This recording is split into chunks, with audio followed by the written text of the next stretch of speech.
Once again, please help me welcome Ms. Sheila Arnold.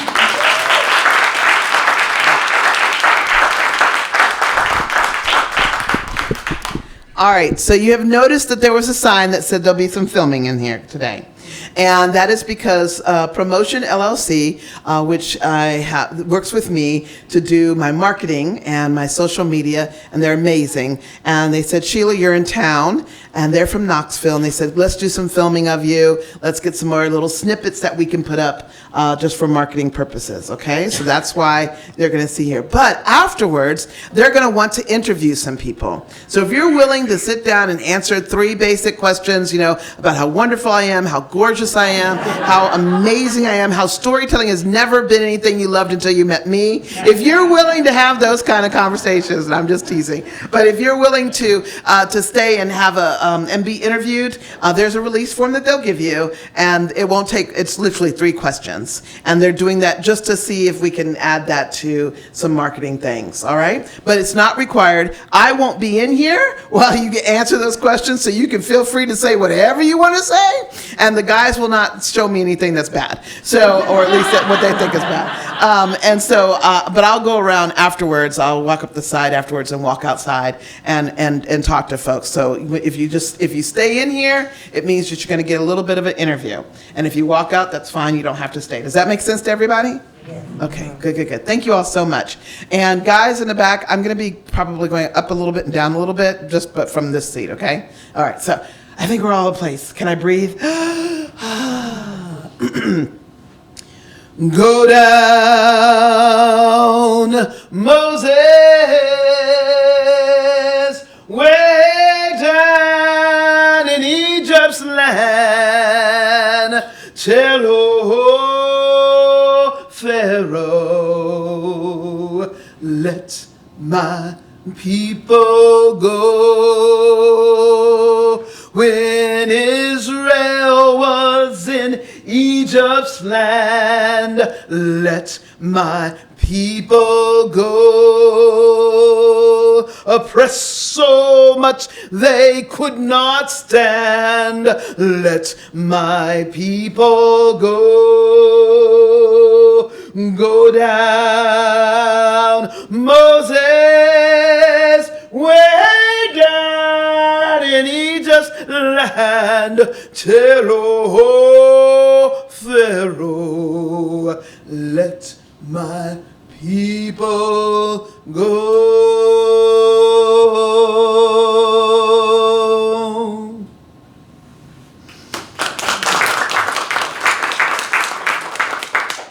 Let my people go. And so it was that God came along through Moses, and he performed miracles throughout the land in Egypt, until finally, after the death of their firstborn sons, they relented and said, not only do we want you to go, we will pay you to leave us and follow the way out. And God put a cloud behind them. And then sometimes he made a fire at night, and they followed Moses to the Red Sea. And when the Red Sea blocked their way and Pharaoh had a change of mind, well, they parted those waters. And then those waters parted, the people came across. And when they crossed over, they were begun their walk into the promised land. Let my people go. Oh, that story. That story with such richness from the Bible, from the Torah. That story meant something to those who were enslaved, to be let go, to become free, to find their way to the promised land. And yes, they did. They began to find their way through the promised land. They began to find their way from the places of slavery, over the waters and over the mountains and on the steamers, and walking along the way until they came to free states. But it was a hard journey. Just as hard as it was for those who were the Israelites. Because although they were laden down with things in their hands, those that ran from here often had nothing but the shirts on their backs. They left a few things behind. And today, that is what I'm going to talk to you about, is what was left behind. Talk about the Underground Railroad. Now, let me start at the very beginning, because this is really important. The first thing you need to know, the Underground Railroad was not really underground. Okay?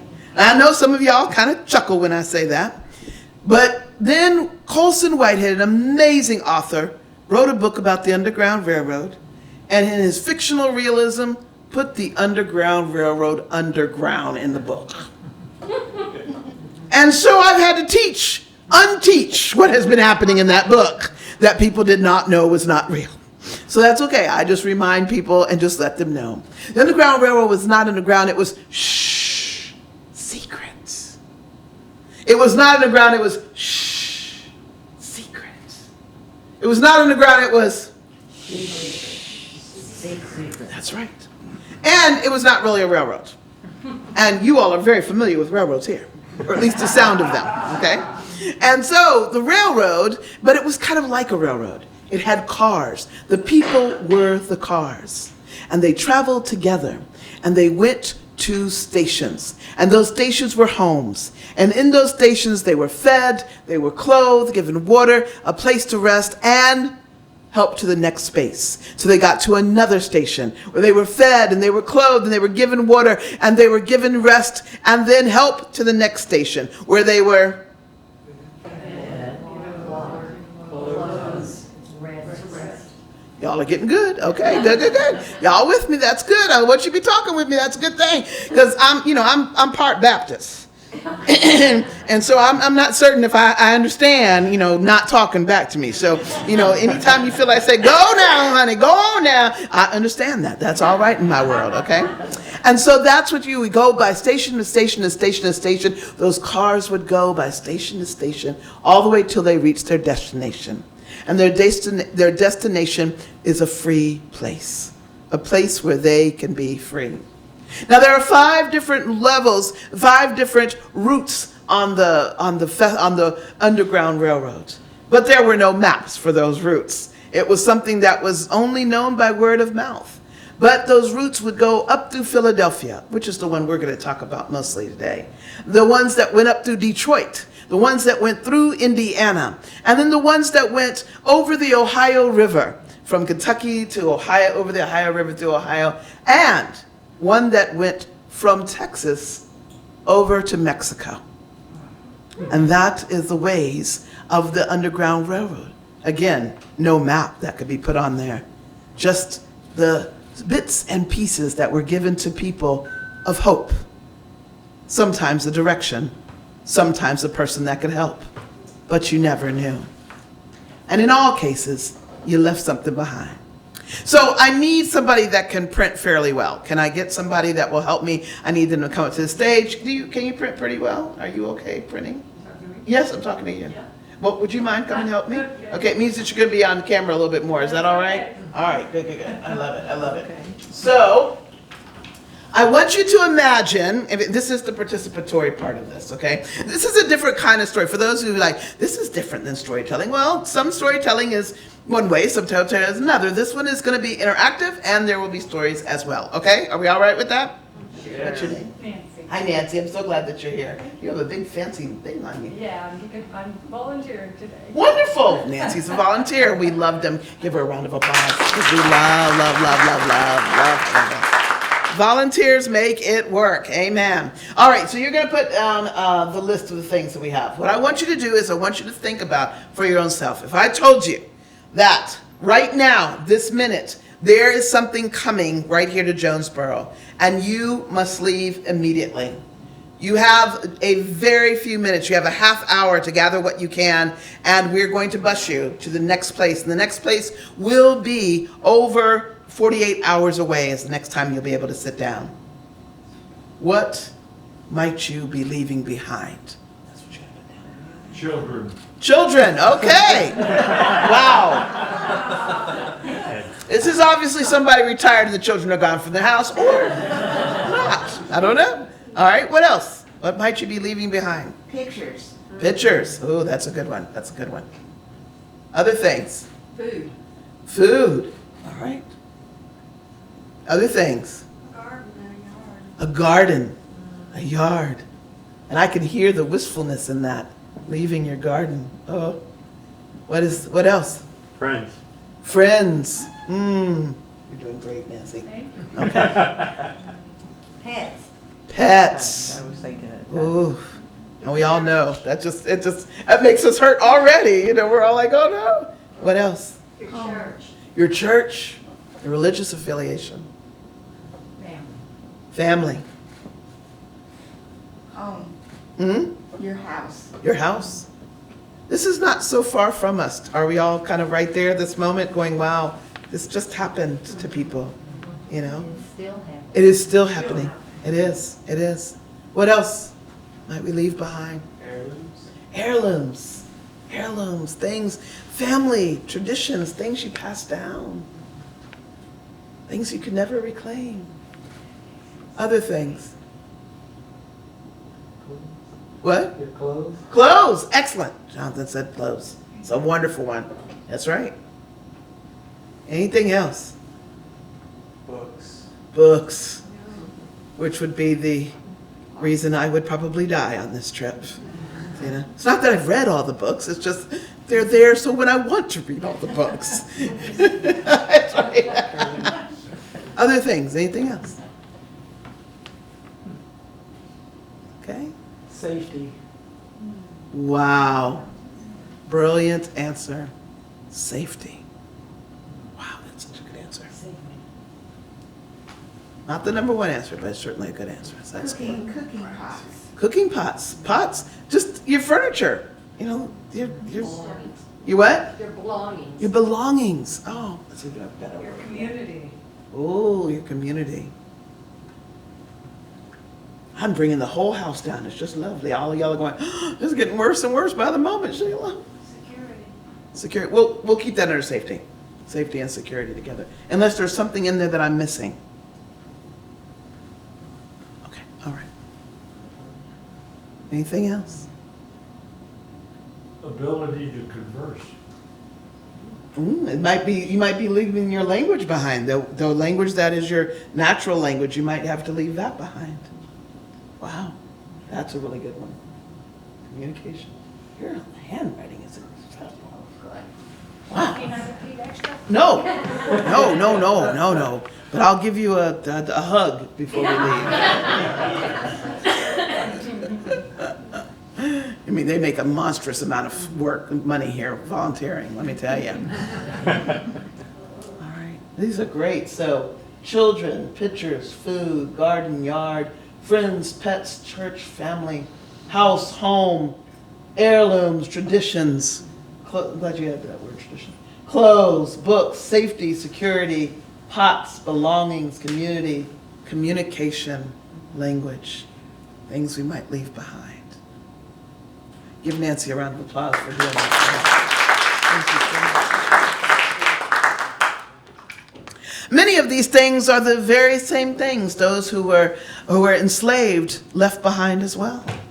They left many of these behind. There were children that were left behind. I'll tell you some of those stories. They might not have left behind so much food, but they certainly were going to some place that had food that was different to them. We like grits down here. Have you ever eaten Massachusetts grits? That's a whole new world of grits. I'm here to tell you. And don't go to California. Oh, Lord, we're not even having that conversation. But it is a change from what you are used to. Just the kinds of foods that would be different there. And then pets. And not many of the enslaved people had pets. But many of them, they had pets that were also working pets. So hound dogs, you know, even cats who's had a purpose there. Those would be left behind. Church and family, house and home, heirlooms and traditions. And many times we don't think of the enslaved as having those things to pass down. But they did. They were simple things. A doll made by somebody when you were young. Some coral. Maybe even a conch shell that had been passed down from the time of being on the continent of Africa and brought over and passed from person to person. Left behind. Clothes and books. We're definitely going to talk about clothes. Safety and security, well, they left that behind, but they also were trying to get to safety and security. Belongings, community, definitely going to be speaking a different language, a different way, people responding to you differently. Let me tell you about Sheridan Ford. Now, Sheridan Ford, and he arrived in January 1855. He arrived in Philadelphia. Oh, I got to stop. I have to go back for just a minute. You need to know about Philadelphia, Pennsylvania. Philadelphia, Pennsylvania had the largest abolitionist society that there was in the 1800s. And it was the place where William Still, an African-American man, was a conductor for the Underground Railroad. Now, you may not realize this, but most of the conductors, most of the people that welcomed people into their station, into their home, were African American.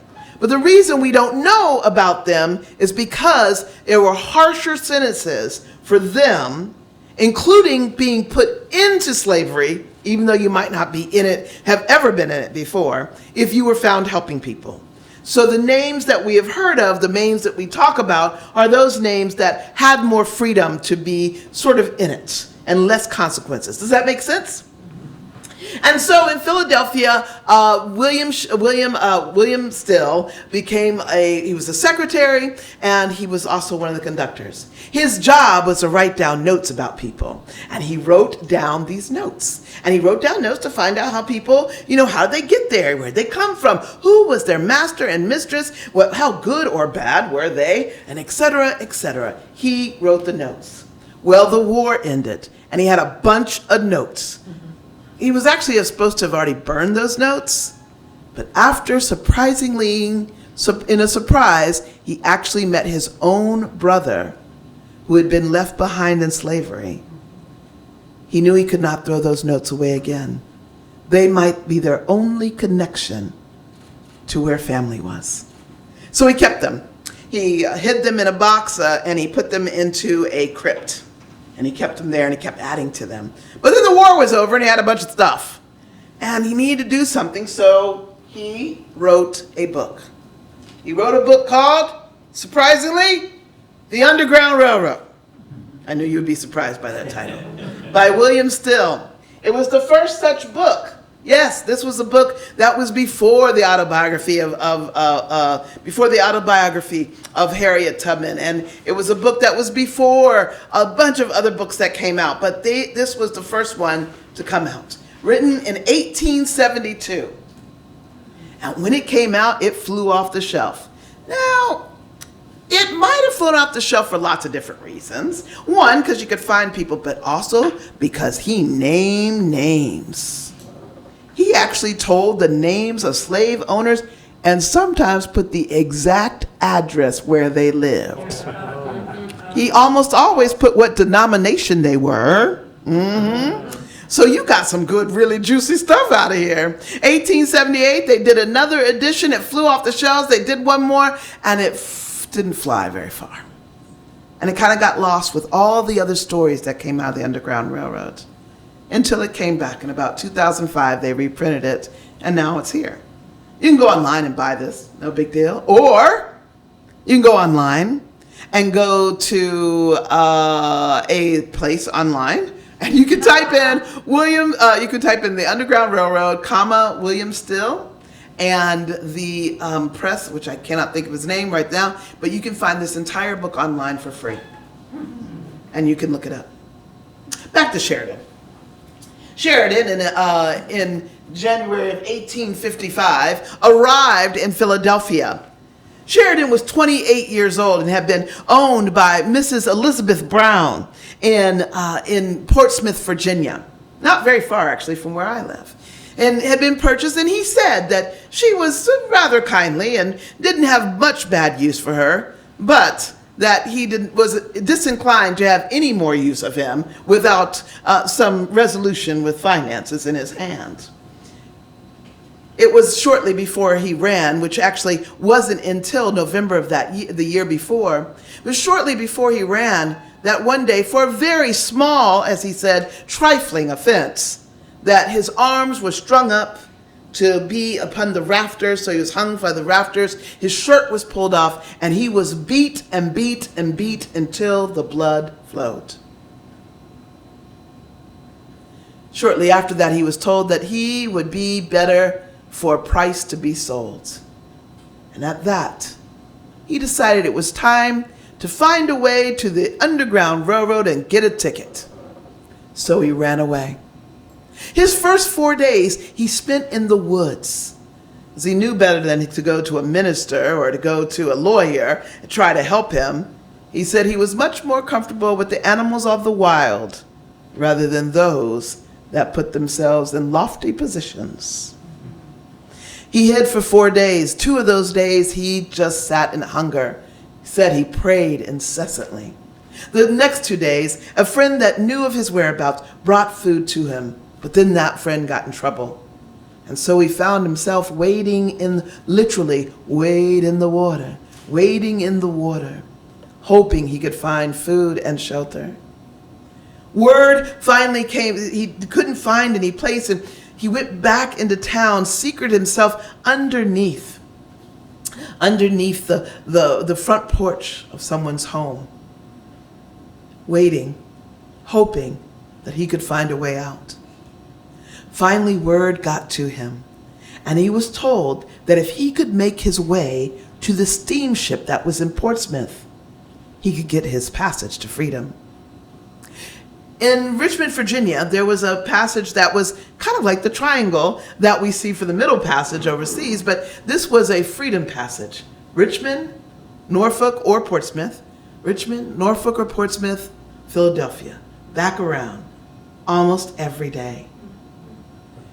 The men that were in charge of taking care of that boat, although there were men that owned the boat who were white, it was the black men, the colored men, that did the work. And so they oftentimes found people that need a ride to freedom and secreted them on that boat. And so Sheridan got on the boat, and from there he made his way all the way to Philadelphia, to freedom's land. But what did he leave behind? He knew when he arrived, and he sat down with William Still. And William certainly asked him about his family because he wrote it down. Sheridan left behind his wife. Her name was Julia. He left her behind and in jail. She had been jailed because she had been told, she had been assumed that she had connived with her husband for this escape. And she wouldn't give him up. And yet she had known nothing of his plans. He hadn't told her so he could protect her and himself. And he left his wife in jail. And he left behind 2 children. He reminisced about those children, that those 2 children that Julia gave birth to, Julia didn't have the opportunity to truly raise, as she raised her master's children. And he left his children behind. There was no way he could go back and get her. So after staying a short bit in Philadelphia, he took the passage and the ticket, the underground passport, as they sometimes would write, and made his way to Massachusetts. But he left behind family. Clarissa Davis was actually one of those left behind first. Clarissa was also in Portsmouth, Virginia. And today, as I was reviewing it, I don't know why I never caught it before. And this is the joyous thing about research. You're always catching something new that you didn't have before. And you're looking at the same stuff. Lord have mercy. But today, I recognized, when I read both stories right behind each other this time, that she was also owned partly by Mrs. Brown in Virginia, Portsmouth, Virginia. She had 2 owners. She worked in the house for either one of those owners at whatever particular time. Well, in 1854, May 1854, before Sheridan ran away, her I wonder where he got this idea. Before then, her and her two brothers, they were going to run away. And so out of the house they slipped. They had a plan devised, and her brothers made it to the steamship. And she didn't. But there was a refusal on her part to go back to where she had been before. And so she began to look for places to stay. She finally found the place to stay. Clarissa, all of 22 years of age, caramel-colored skin, light brown skin, was what it said, so usually about my color. Light brown skin and a way to speak. Oh, he could not speak more highly enough, as if she was an educated woman. But that was mostly because of the people that she was around, that she could speak well. But this speaking well young lady, looking for a way to join her brothers who had made their way to New Bedford, Massachusetts, for 2.5 months, made her home a chicken coop and lived underneath and around that chicken coop for 2.5 months. She also said she prayed incessantly, and she also prayed for any way, any help. And word came to her from William Bagnell. William Bagnell was the colored man who was aboard the City of Richmond, which is the name of one of the steamships. It's very confusing when you read all this. There is a city called Richmond, and then there's the City of Richmond steamship, and they go back and forth from each other. But that's enough for that. So the City of Richmond steamship was one of those ships that came through.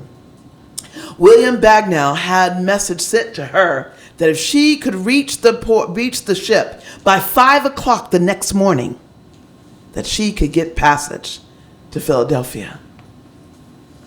Well, she was quite afeared. People had been looking for her. There were still ads in the paper over 2.5 months, and they were still looking for her and her brothers, and were offering $1,000 for one or the three of them. She was being looked for. Eyes were around. So she knew she needed help to get there. And so she began a prayer. Dear Lord, let it rain.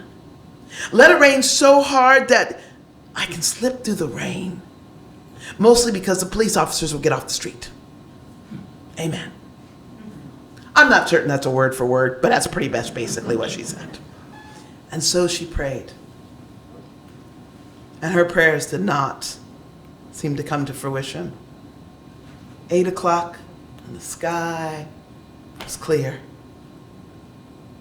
10 o'clock, and she knew there would be police officers up and down the street, looking, checking passes.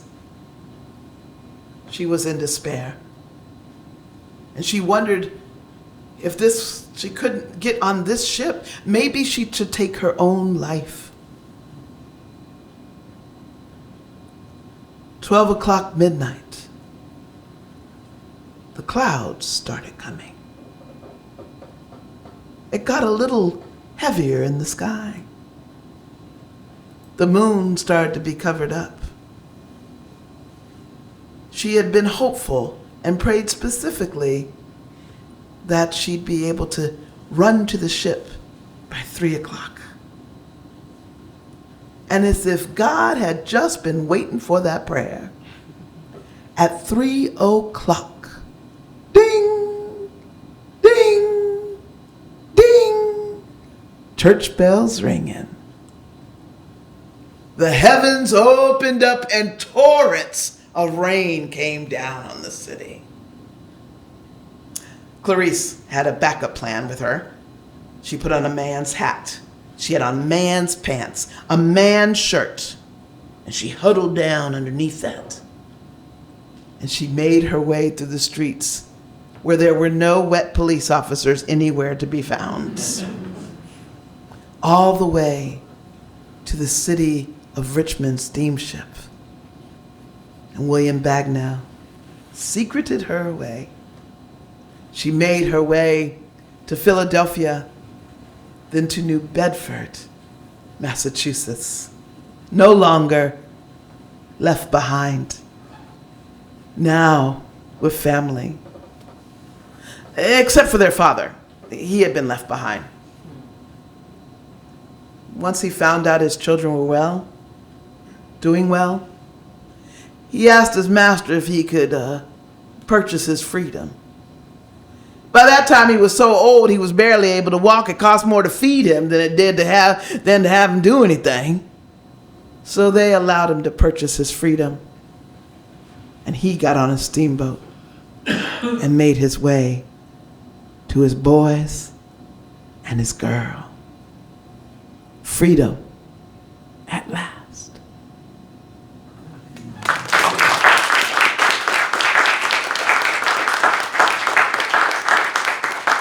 Now, I just have to tell you what a little side note is, and I haven't even put the side note down here in my notes because this I just learned. I love history and I hate it at the same time because I still keep learning stuff. So I was in Portsmouth, and there's a wonderful Emmanuel AME church in Norfolk. Is actually had an Underground Railroad part of it. And the church has gotten the funds to refurbish areas, and now they are the beginning of a Underground Railroad and African American tour in Portsmouth. It's a wonderful tour.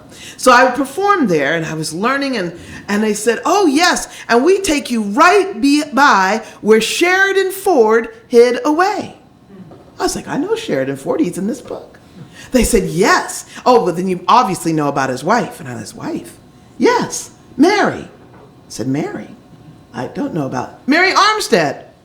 I said, I don't know about Armstead, Mary Armstead. I said, Clarissa Davis.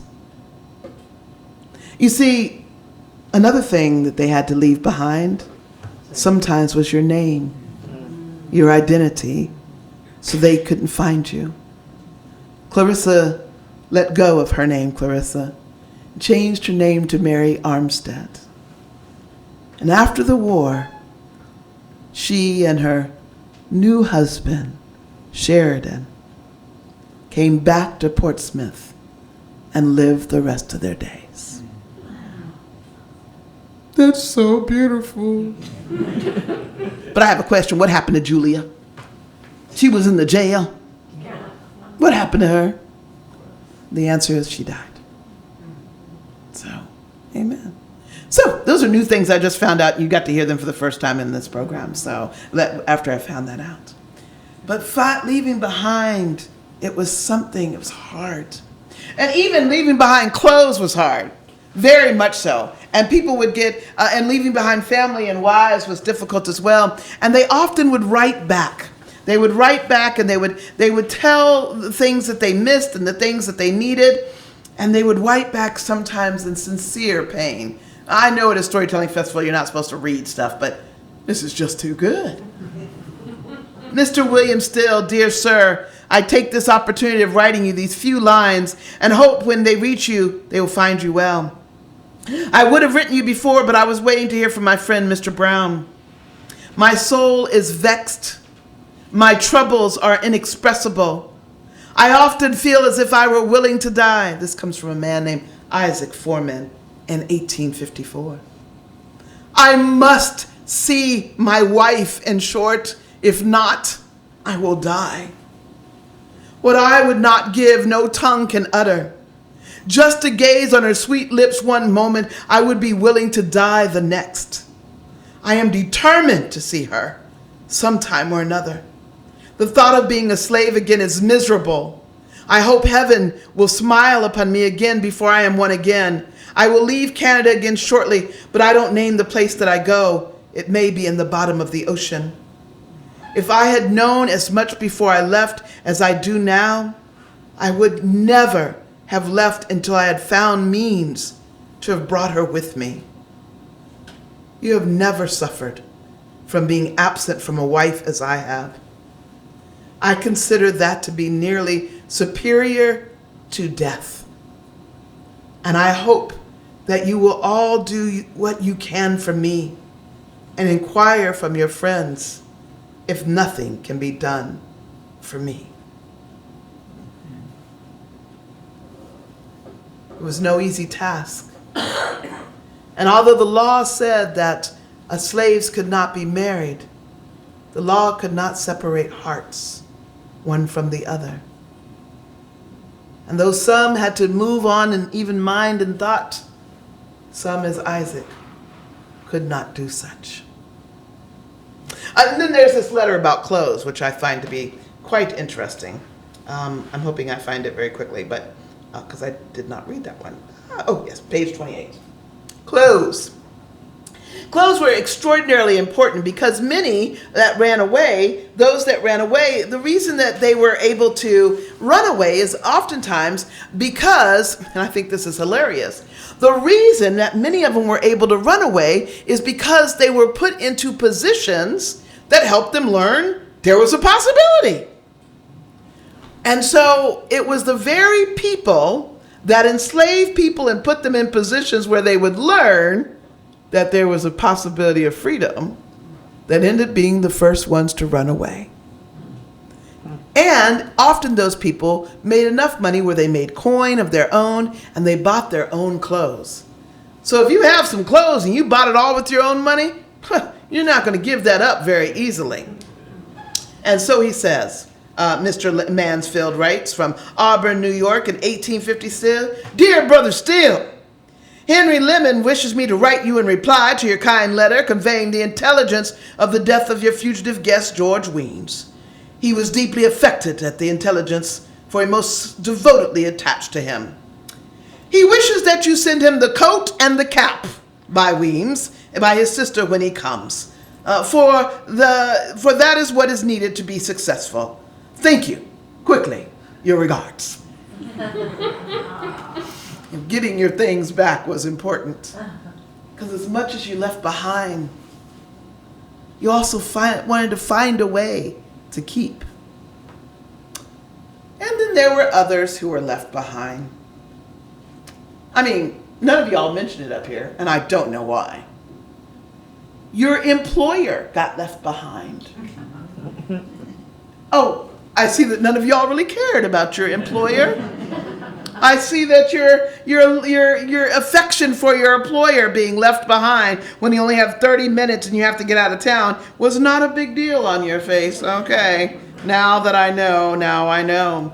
Well, it certainly was a big deal to others that were left behind, that were employers.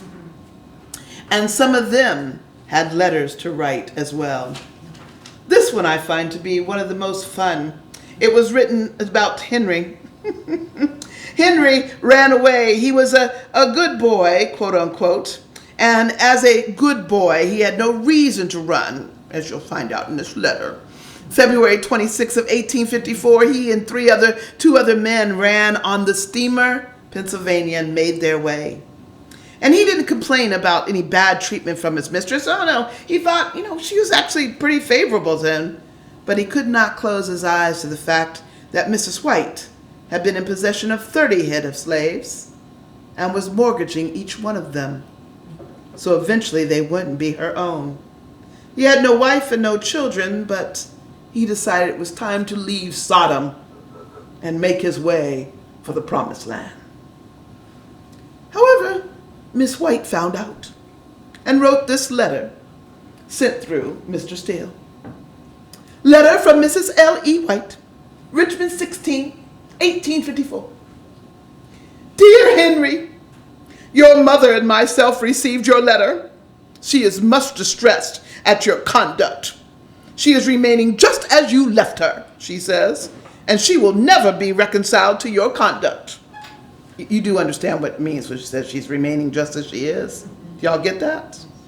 She's remaining a slave because she's choosing that, is what she's saying. I think, Henry, you have acted most dishonorably. Had you have made me confident of me, I would have been better off. And you as you are. I am badly situated, now living with Mrs. Palmer and having to put up with everything. Your mother is also dissatisfied. I am miserably poor, do not get a cent of your hire or James's, besides losing you both. But if you can reconcile, so do. By renting a cheap house, I might have lived. Now it seems starvation is before me. Martha and the doctor, her daughter and son-in-law, are living in Portsmouth. It is not in her power to do much for me. I know you will repent it. I heard 6 weeks before you went that you were trying to be persuaded to go off. But we all liked you, and I was unwilling to believe it. However, I leave it in God's hands. He will know what to do. Your mother says that I must tell you that the servant Jones is dead, and old Mr. Scott. Kid as well, but we are very uneasy losing you and James's hire. I fear, poor little fellow, that Kit will have to be obliged to go as well, as I am compelled to live, and it will be your fault. I am quite unwell, but of course, you don't care. Yours, L.E. White. P.S. If you choose to come back, you could. I would do a very good part by you. Sure. Any thoughts on that particular letter there? The audacity to write it, to me, is beyond what I can even imagine. But I am stunned that none of y'all put employer up there on the wall. It was a very difficult thing to make those ways, to change your name, to be someone different, to leave behind all you had. Was it worth it? It was a man. Eventually his name was changed to Romulus. He and a friend, they were in Maryland. And in Maryland, the two men talked to one another, and one winter day decided they had had enough. And they decided that they would leave. And so the two men, having only heard about the Underground Railroad, stepped out to find it. Each man left behind a wife. The one who would eventually be called Romulus. I'll just call him Romulus from here on out. He was an older man, and they were not very nicely clothed in the winter, but still they stepped out. They had been told if they could find their way north, they would get to freedom. But they didn't know north. How many of you would know automatically north? Some of you might look for the way of the moon or the way of the sun. Some of you would be like me and lost beyond belief. And so the two of them walked thinking they were following north, until after 5 days of miserable cold and hunger, they found themselves right back where they began. And when they found themselves back where they began, they were arrested. And they were taken to a jail and put in the jail. And the men were able to escape. But again, they had to find their way north, or find someone who could help. That was the other thing. We think of the Underground Railroad as this thing on a piece of paper that gave guidance and instructions. We heard the words of a song, or the ways of the sun and the moon and the stars in the sky, and yet you didn't know who to trust. Should I trust you? Or are you just a snake in the grass? Are you just bringing me in so you can then turn me in? Who to trust? What signs could you believe? How? Even if people approached you and said they were friend, did not always mean they were. And someone approached them, called them friend, and they actually were. And in the house that they stayed in, that small station that they stayed in, they told them they would help them to get to Philadelphia and get to freedom. But Romulus had grown so cold. His feet were frostbitten. His hands were frostbitten. He was sick. And so as they moved his friend onward, he was left behind here. Eventually they knew that there would be someone coming and someone would look in their house. They needed to move this man. And so through some secretiveness and through some wisdom of having a carriage that had much hay upon it, they tucked him in as good as possible and brought him to Philadelphia, to William Still's home. William laid him on a bed. Romulus's cold had only gotten worse. The deep coughing down inside of him, the wheezing that came. The doctor came and took off his toes and a few of his fingers from frostbite. And he lay there. And he lay there. William came in a day that he felt like things were better.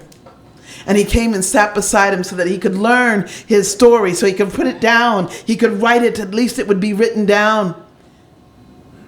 But Romulus wasn't able to speak.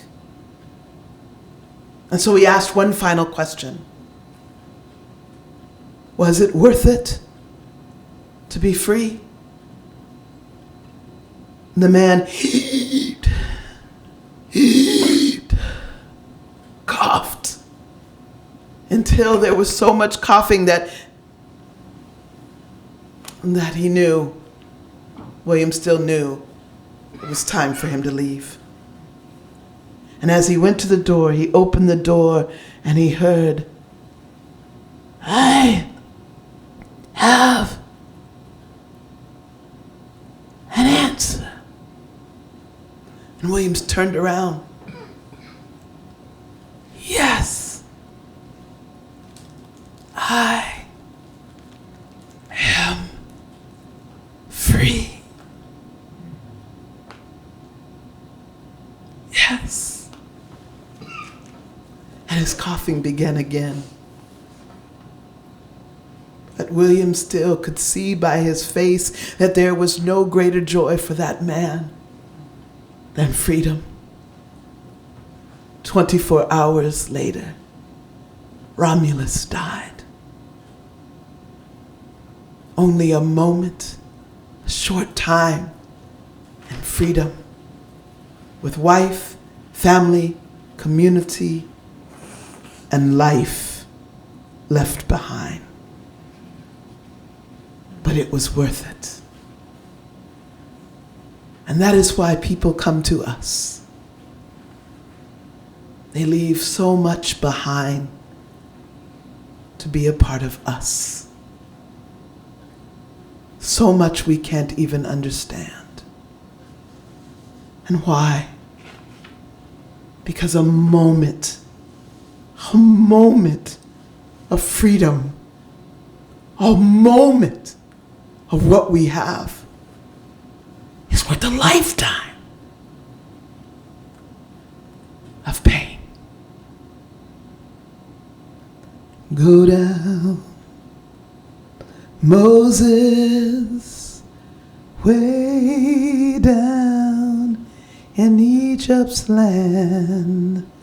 Tell, oh, Pharaoh, let my people go.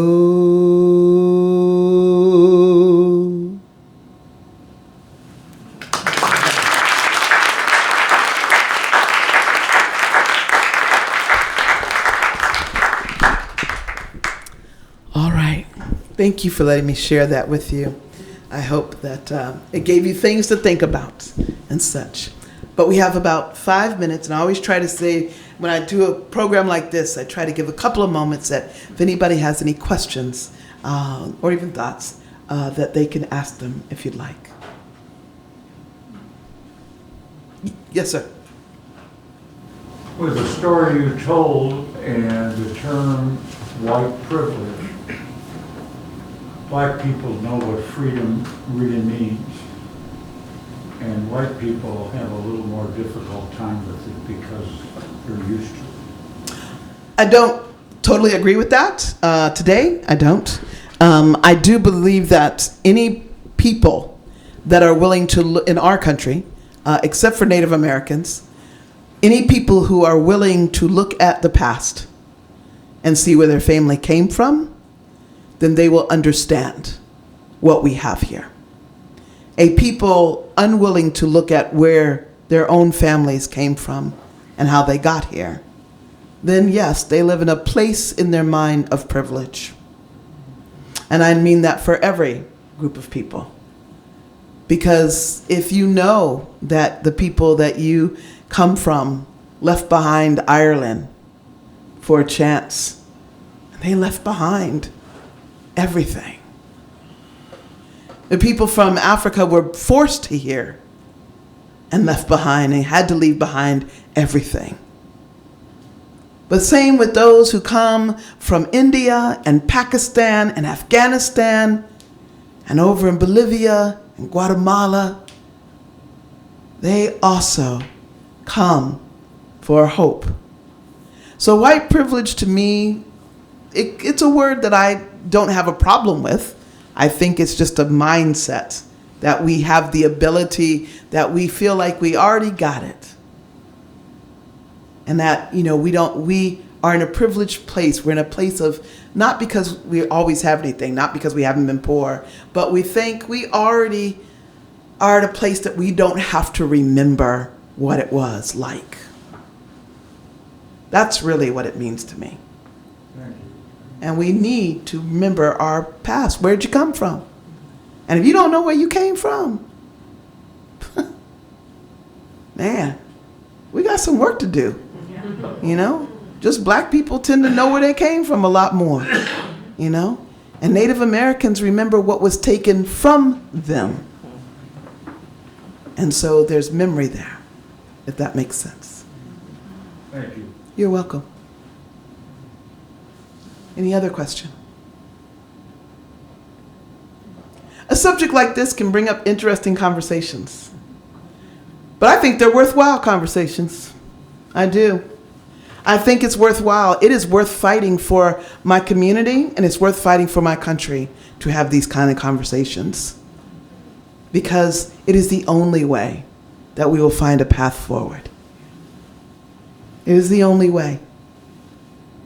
And I believe that after you leave here, I hope you talk about what you learned today. Hope you talk about the questions you may not have even told me, the ones that you have for each other. I hope you'll study out more.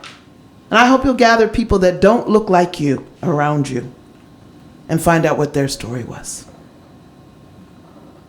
I hope you'll do that.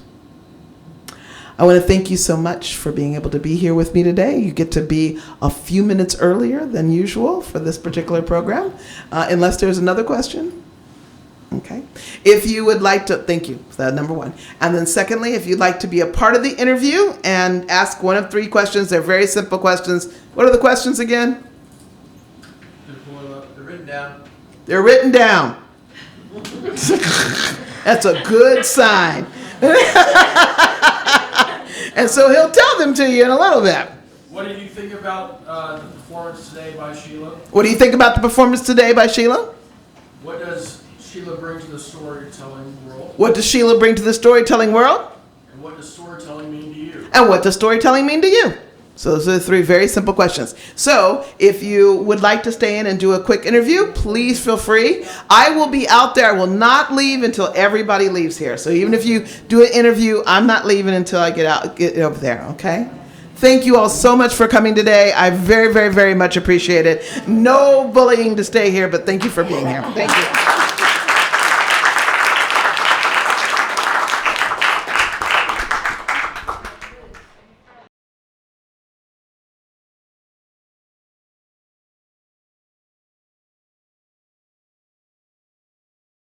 It was very, very intriguing, interesting, and unfortunately historical. The whole topic was very needed. We all should know more than we do. Sheila Arnold's performance today was absolutely fabulous. It made me connect with the people around me. It gave me time to think and questions to think about and to talk about with my family. Sheila's performance today was wonderful. It was engaging, she connected with the audience, and she brought history truly alive for us, making us think about where we came from. I personally really enjoy it. She can really connect through song. The song at the beginning of the performance was great because it really tied everything in, especially culturally. I think slavery is a very touchy subject in America, and it always will be, and it'll always be here. But she really she hits it home. She connects with people. She really connects with people. She can really connect with anybody through stories. It's really, really impressive.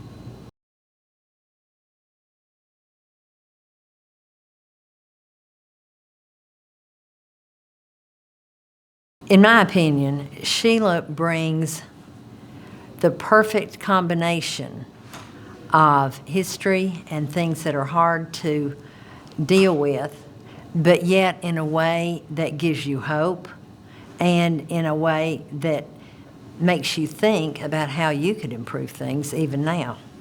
Sheila brings a great deal to the storytelling world in that she brings obviously well-searched stories, a knowledge of the past, of history, and the ability to bring it and make it valuable to the future. Sheila is a very special storyteller. She brings a passion for history that I've not seen in other storytellers, and her ability to research and really bring things together and make them applicable to people in today's world and give us all things to think about. She is phenomenal at connecting with others through culture, through stories, through song. I'm sure she knows a story that can relate to pretty much anybody in the world. She is such a history buff. She knows more about history than anyone I know. Sometimes I'll call her and be like, hey, I need a question about history, and she has it, I promise. But she's really, really good at connecting with people. You can feel the change in the room when she starts. She's really phenomenal. I'd recommend checking her out.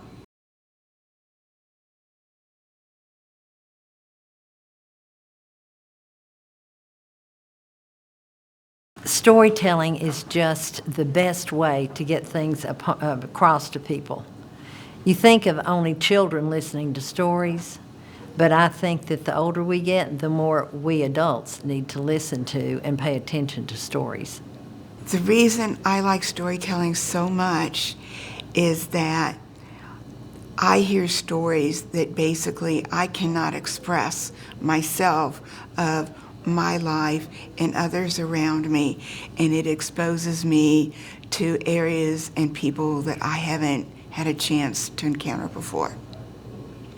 Well, I have a quote, but can't quite remember it word for word. But storytelling basically means to me a connection amongst people, a connection amongst cultures, and a connection across generations and across history, because story is the way that we truly connect with each other. I've been to a bunch of different countries. I've heard stories that have crossed in between, from going from Europe to America and how they've changed through time. Storytelling is definitely like the basic. I mean, everything has a story attached to it. From culture to culture, there's similar stories, but they're still a little different. I really think storytelling is really the basis of just human interactions with others. There's always stories, about all different kinds of cultures all throughout the world that all connect each other.